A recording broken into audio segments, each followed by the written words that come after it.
Introduction always makes me feel like I'm best in small doses, but I did love my time as a public servant where I first met Stein many years ago when he was running the Victorian budget, and I was one of those people always trying to get money out of it, and I learnt just how many ways politely Stein has in fact to say no. Can I start by acknowledging the traditional owners, the Ngunnawal people, and pay my respects to their elders past, present and emerging, and any Aboriginal and Torres Strait Islander people here today. I thank Rob too for that lovely exposition of the voice and explanation, particularly as we're here to celebrate an augmentation, if you like, the 10th birthday of an augmentation of our Westminster system of government that we've inherited as part of our European traditions. To Stein, as the current Parliamentary Budget Officer, to Rob Oakeshott for those remarks, I think former Senator Andrew Murray, and all the other VIPs and so on here today. Perhaps most importantly, given it is your birthday, to all of the current staff of the Parliamentary Budget Office. It's really important in institutions, new and old, that we do take time at these milestones to reflect on where we've come from and where we go. So I congratulate Stein on giving you a day out to do so.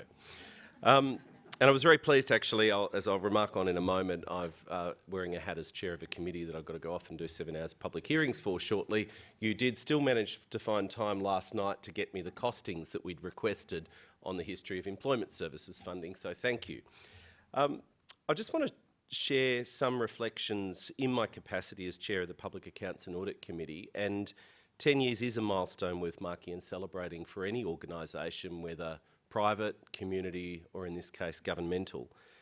The JCPAA, which I think Rob chaired some years ago in the minority hung parliament, is one of the oldest and the most powerful parliamentary committees in that we have own motion powers inquiries. We can initiate inquiries without reference from a House of Parliament or a minister, as well as oversight of the Australian National Audit Office and the Parliamentary Budget Office. Now, after 2 terms as Deputy Chair, I was somewhat fearful of becoming the longest ever serving Deputy Chair in the history of the Commonwealth, but fortunately the election result cured that fear, and it's been a great privilege to be appointed Chair. It is enormous, nerdy stuff that we deal with, but of enormous interest to someone like me with a background in public administration, and I dare say others in this room and watching at home. The JCPAA does have a laudable, general and long-standing tradition of bipartisanship in oversighting these institutions, or non-partisanship, and consistent with this tradition, I'm going to issue you a trigger warning on the 3 occasions in this speech when I'll make some remarks that may be concluded to have partisan overtones. Now, an anniversary is an opportunity to reflect, as I said, on both the genesis but also the future of any organisation. And I put forward at the outset 3 overarching contentions so that if you need a mid-morning nap, you only have to listen to these 3 points and you'll have got the gist, but then I'll colour them in for the rest of my remarks. Firstly, I say without hesitation the PBO has made a significant and positive difference and is already a valued and trusted public institution. And so congratulations to everyone involved in getting to that success point over the last decade. I've been lucky enough to work with all 3 of the parliamentary budget officers in my time in the Parliament, who each served the Parliament with distinction: Phil Bowen, Jenny Wilkinson and now Stein Helgerby. My second contention is that the PBO will become even more important in the coming decade as it consolidates and matures the place that it's already carved out. And thirdly, I think there's a reasonable likelihood of modest expansion in the PBO's mandate in the coming years, although not to the extent perhaps that some may call for, or as occurs, as we've just heard, in other jurisdictions around the world. So, you can have a nap now, or you can stick with us, but I'm going to colour in those 3 key points. Firstly, given this is a birthday party, let's start by it being all about you and where the PBO came from, and perhaps add a few reflections to the scaffold of history that Rob started us out with about where the PBO came from. While the PBO was a significant Australian domestic innovation, when it was created in 2012, there were already 15 like organisations in the world, as we sort of got a sense from that slide from the CBO presentation.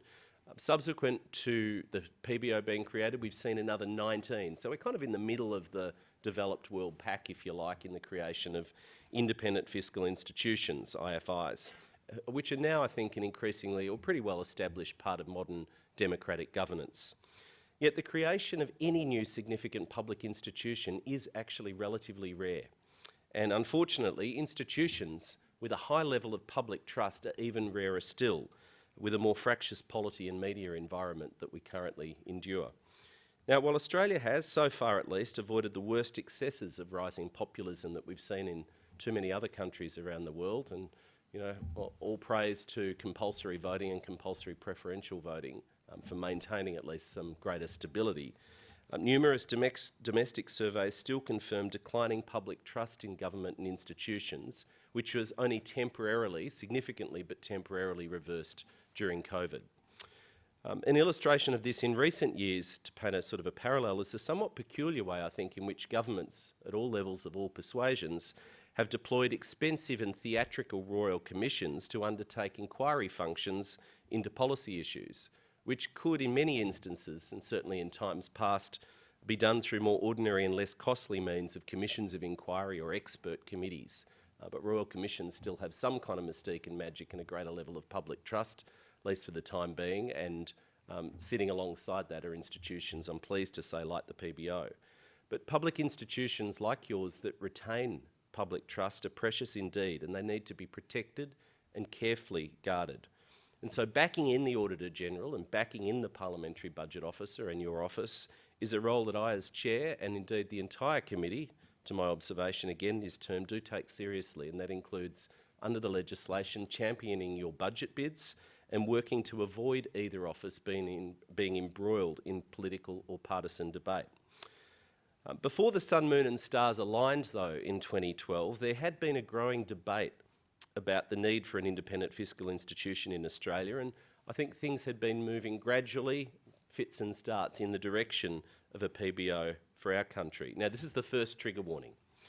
And I got this from Parliamentary Library Brief. I actually nerded out on a couple of days on Melbourne Cup Day and delved into some of the history of these debates.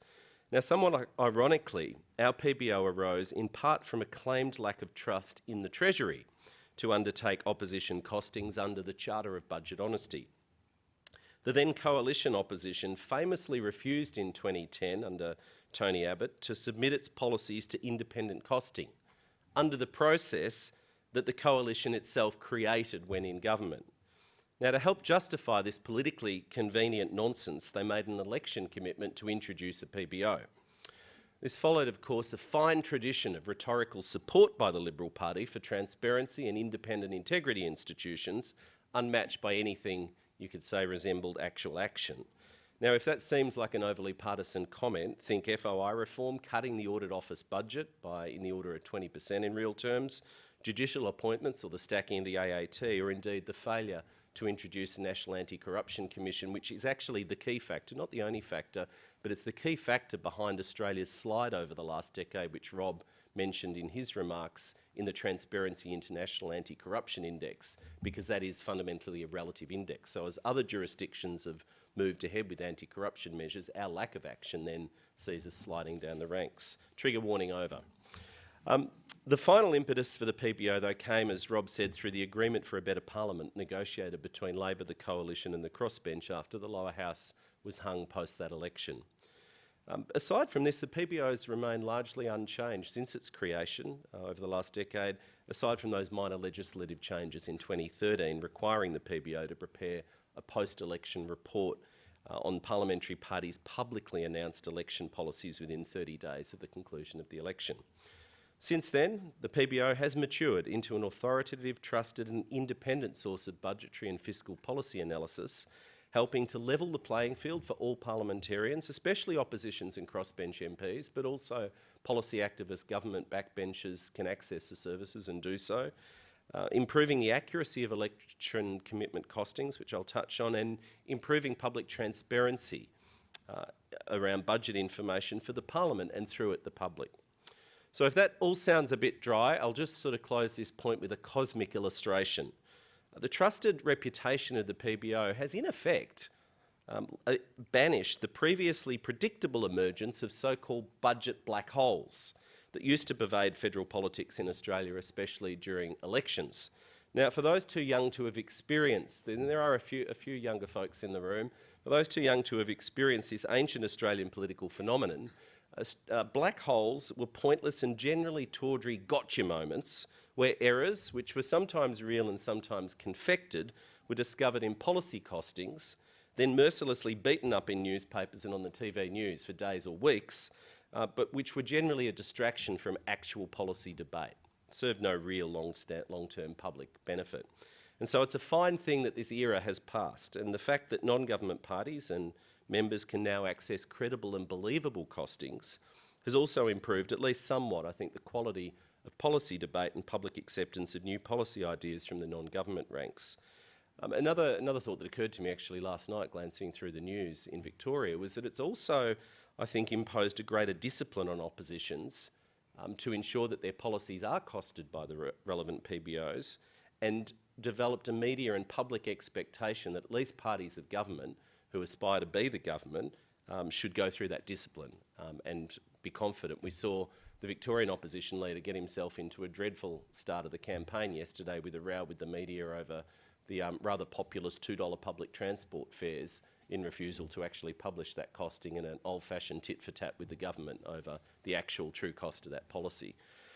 But perhaps another way the enduring value of a PBO can be understood also, beyond the domestic arguments and, if you like, the sort of business as usual, has been the global experience during COVID. Now, in late 2020, the OECD published a robust but admittedly somewhat soporific comparison. If you've got a sleeping disorder, I do suggest you delve into this publication. But it was a relative comparison of legislatures and their experiences of budget oversight of COVID budget emergency responses, reflecting on the challenges which emerged common across all jurisdictions, of course, in a global pandemic, the illness of decision makers, business practice disruptions, remote working and parliamentary impacts, disrupted budget cycles and changing fiscal responses. The OECD noted and concluded, and I quote, "The crisis also brought to the fore the importance of the role of IFIs, which stepped up to provide rapid analysis of emergency measures, particularly important in informing the parliamentary debate and in promoting transparency and at least some greater level of accountability on emergency spending.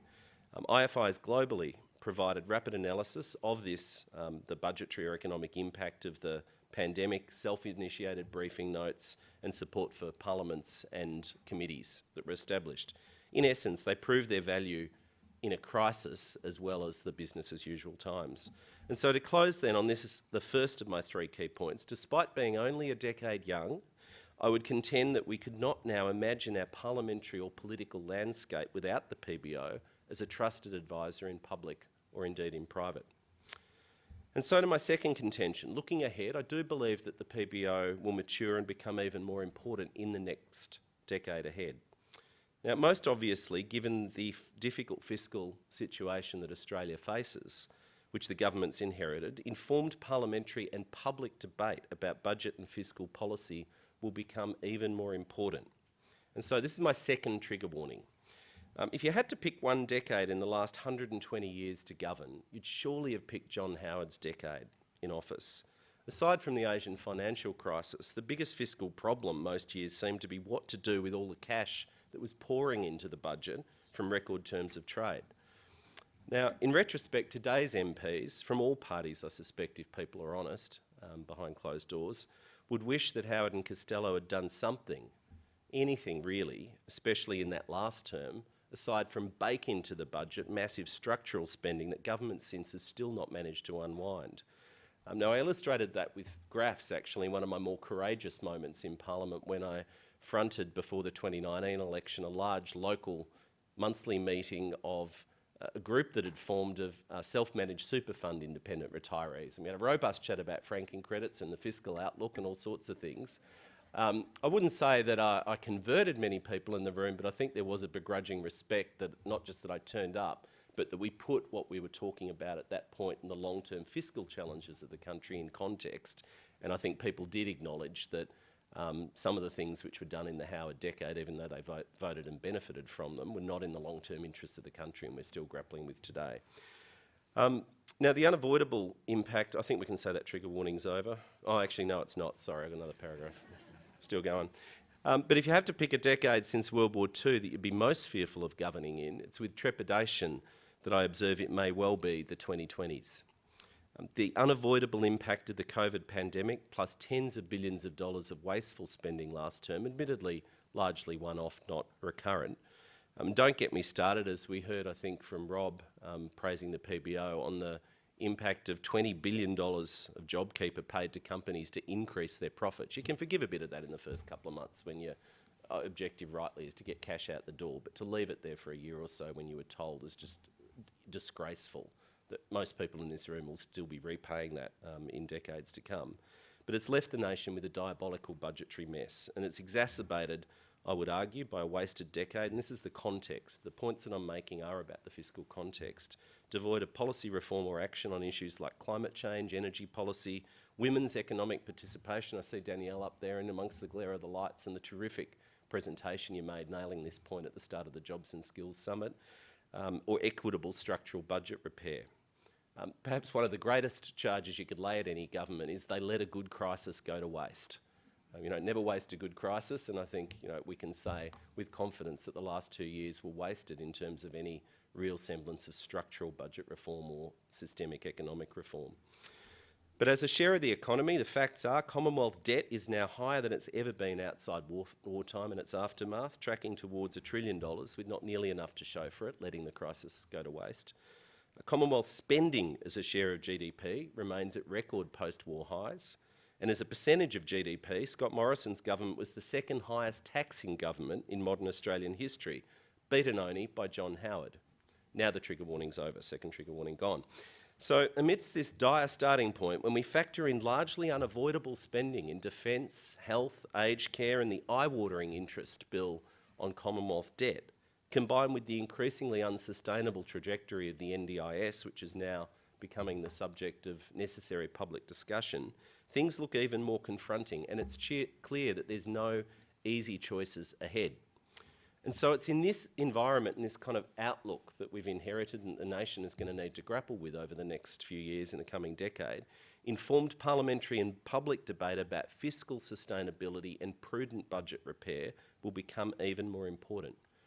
For those who haven't read it, I commend to you the Parliamentary Library lecture last year by the Parliamentary Budget Officer on fiscal sustainability. It comes with words and slides, and recent public explainers as examples of the kind of contribution that the PBO can and must continue to make. There's also likely to be a greater call in coming years on the PBO's costing and analytical work from both parliamentary committees and the crossbench.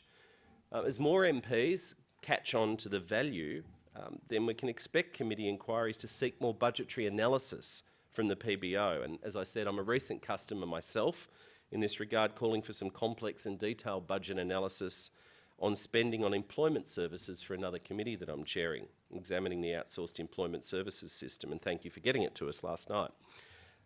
But outside committee world, the larger crossbench, but indeed the number of new MPs that we're seeing with, change of government always brings more new MPs than the average, and a little bit more instability in the system will tend to bring more new MPs in and out of Parliament in every given election. It's new MPs plus a larger crossbench that will also drive, I think, we're seeing some of the early signs of that, will also drive an increase, I think, in costing demands from the PBO. And so my third and final point is that there will be calls for expansion in the PBO's mandate and functions in the decades ahead, some of which I think would be useful. Now, before mentioning those, I just want to briefly acknowledge two key areas where there are calls for the PBO to expand its remit, which I think are either unwise and certainly unlikely to happen in Australia, at least in the near future, despite being within the purview of some other IFIs, certainly the CBO, as we just heard both of these in their own version and language. The first is the call for the PBO to be given the power to develop its own economic or fiscal forecasts. It would be enormously expensive and of dubious benefit to resource the PBO to develop, in effect, a third official economic forecast alongside the Treasury and Reserve Bank, understanding there's still differences between those two. That said, I'll say, and this is a personal view, there may be some benefit in the future in comparing and estimating the accuracy of published forecasts over time to assist Parliament in interpreting the quality of advice of the Treasury and their assumptions that underpin the budget. But we're a country of 25 million people and have a Westminster system, not two co-branches of government, as in the case of the CBO and the presidential system. and our current arrangements overall, I think, serve us well. The second call, which comes about, and I know Danielle and others have backed this in quite strongly in recent years, and I think it's more contestable perhaps than the first, is the call for the PBO to be given responsibility for the intergenerational report that happens every 5 years. Now, this was considered seriously, but unanimously rejected in the previous inquiry last term into the PBO. But I'd add a caveat here, and the credibility of the intergenerational report needs to be restored in the next one, likely delivered by Treasurer Jim Chalmers. I'll be optimistic on that point, or calls for it to be shifted to the PBO will grow. So this is my final trigger warning. The intergenerational report was initially a pretty credible, respected document, certainly generated a lot of positive public debate. But the last couple have become increasingly politicised with assumptions that really stretch credulity. Joe Hockey started drifting towards being more of a marketing document with key sections just taken out and assumptions not explained, not a robust piece of fiscal analysis, which to his credit I think Peter Costello set the thing up to be. And Josh Frydenberg's effort in particular was in many respects just ridiculous. For example, the assumptions, which I spoke about extensively about the fertility rate, population growth and migration, were dubious and directly contradicted the same government's budget that they handed down simultaneously. So the trigger warning is over. You can relax. But I do expect Jim Chalmers will restore credibility to the report and this debate will diminish somewhat. But I accept that debate's going to go on. So finally then, I just want to mention in my last few minutes a few areas where I think there is a good case for the PBO to innovate and take on greater responsibility. Now, disclaimer here, these views are personal, they do not represent government policy, and they are not the views of the committee. I also note that the committee has elected in a decision last month not to undertake a formal review, as we can do under the legislation, into the PBO within the first 6 months of the election. We decided that actually the PBO has been pretty well reviewed, 2013, 2016, 2019, as well as an audit office review, and you've implemented those recommendations. We went over it not long ago, and we think you need to just get on with the doing, given there's a great smile from the Parliamentary Budget Officer there.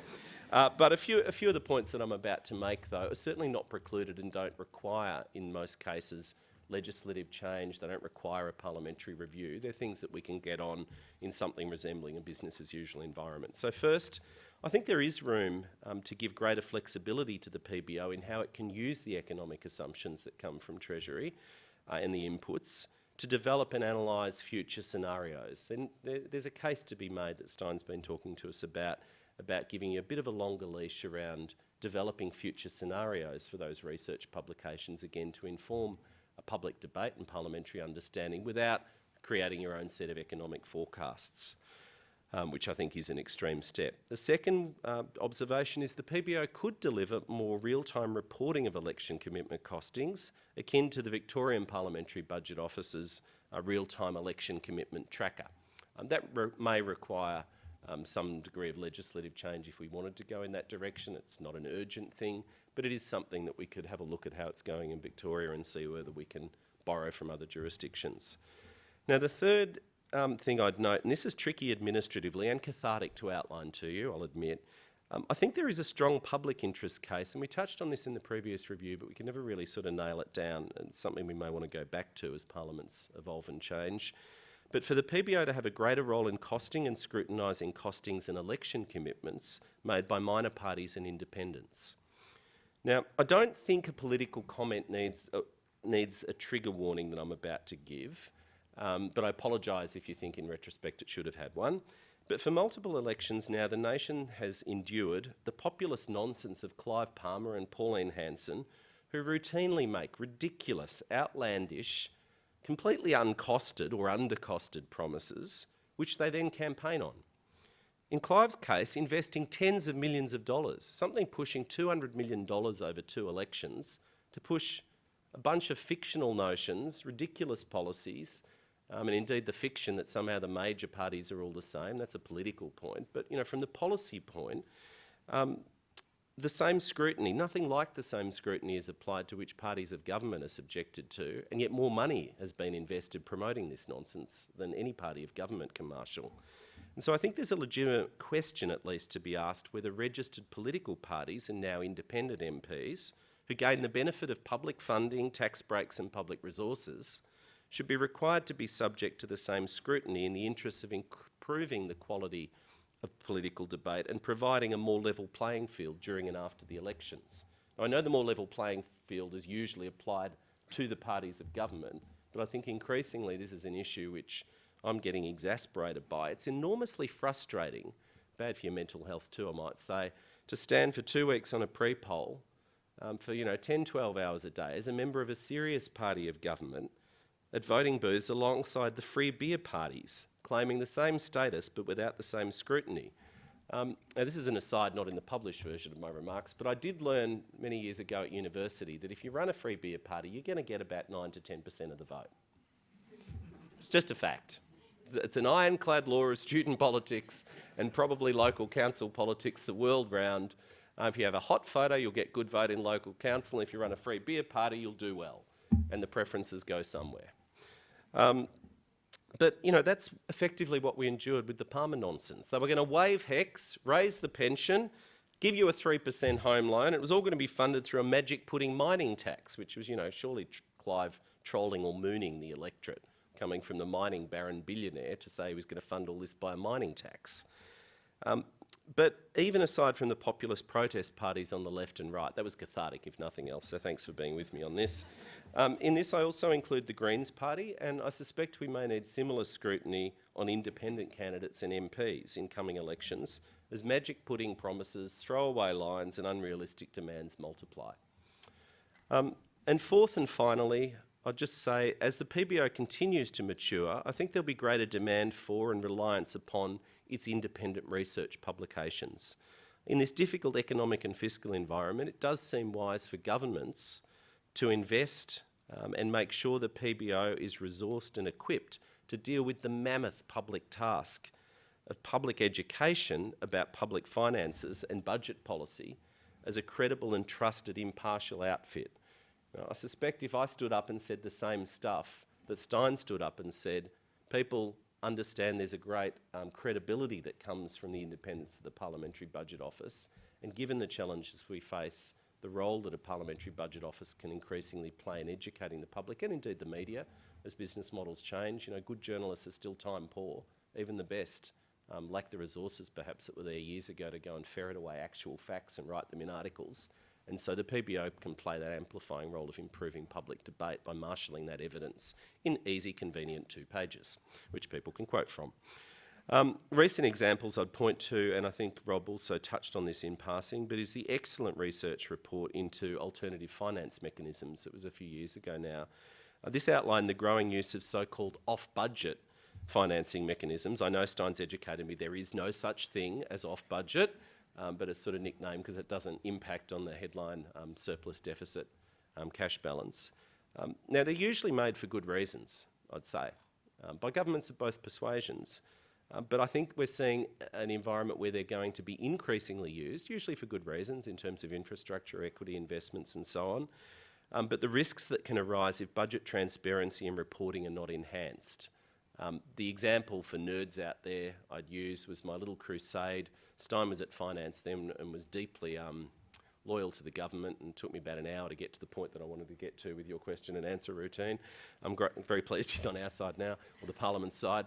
But the previous government's injection of equity into the inland rail, you can make effectively a $10 or $11 billion equity injection on what everyone knows is an enormously loss-making project. You're not doing it to make money, you're doing it for public policy reasons.